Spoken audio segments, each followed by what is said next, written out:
Ya, kembali di channel Boleh Juga. Kali ini saya akan sharing sebuah berita yang cukup menarik di dunia prosesor.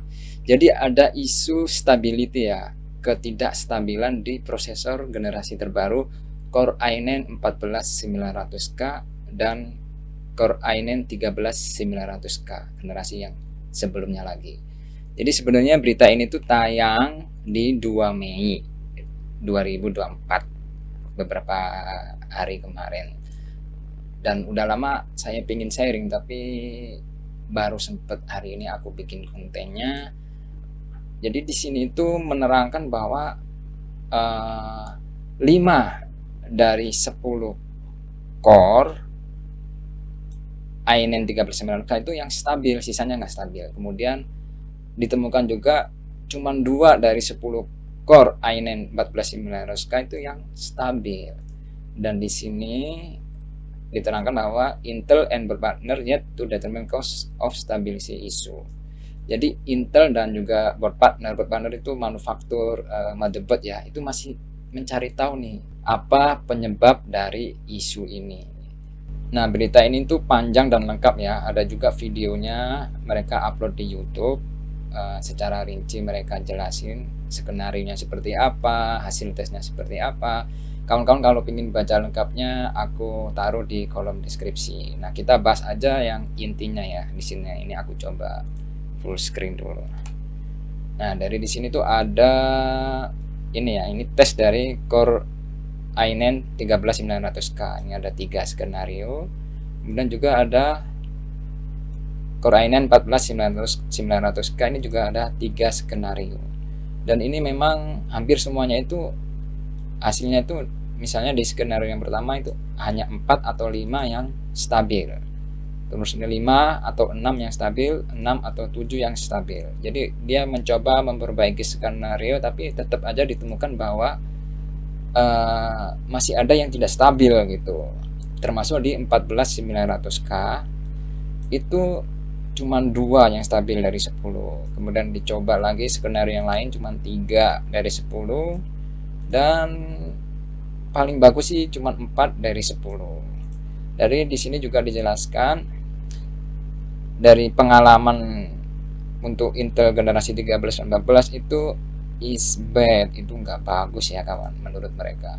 Kemudian it is reported, ini telah juga dilaporkan bahwa chip might work fine for a week or a little over month. Jadi prosesor ini mungkin bekerja baik hanya dalam seminggu atau sekitar sebulan. Habis itu setelah pemakaian nggak lama ada isu ketidakstabilan. Tentunya isu ini akan ditemukan ketika dites ya kawan-kawan ya. Jadi mungkin ini juga menjadi penyebab tahun ini itu penjualan AMD itu meningkat ya secara signifikan di produk prosesornya, bukan GPU ya, kita lagi ngomongin prosesor. Dan di luar sana pastinya seru nih, karena memang ada tim merah, ada tim biru.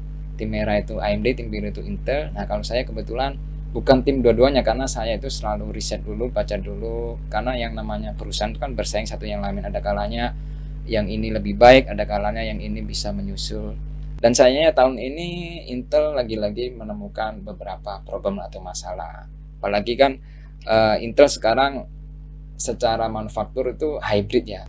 Ada yang P-core dan ada yang E-core. P-core itu performance core dan E-core efficient core. Udah mirip Apple. Ini juga ada plus minusnya ya. Salah satunya diantaranya beberapa bulan yang lalu saya pernah baca dari Universitas California kalau nggak salah, itu ditemukan dia lagi copy data tapi lemot banget.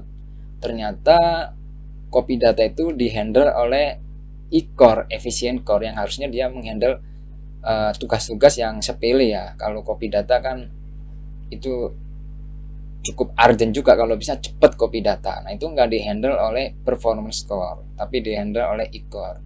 Dan ini Intel masih bekerja sama dengan Microsoft selaku penyedia software operating systemnya supaya bisa mengatur nih dengan tepat mana sih yang harusnya dihandle oleh E-core efficient core dan mana yang harus dihandle oleh P-core performance core.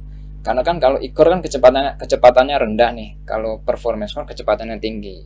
Jadi dalam komputer itu supaya pembagiannya itu bisa bagus. Nah, ini masih dikondisikan oleh Intel dan Microsoft.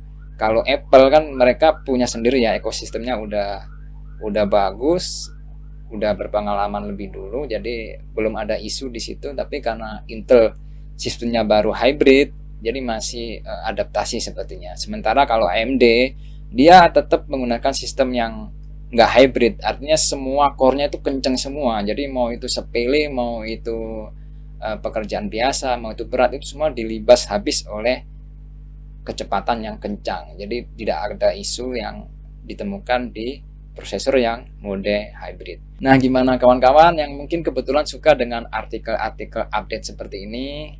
Mungkin ada komentar lain atau ada baca-baca isu-isu yang lain, bisa tulis di kolom deskripsi. Terima kasih sudah mampir di channel. Boleh juga dukung channel ini, subscribe, like, saran dan komentarnya. Sampai jumpa di Boleh Juga selanjutnya.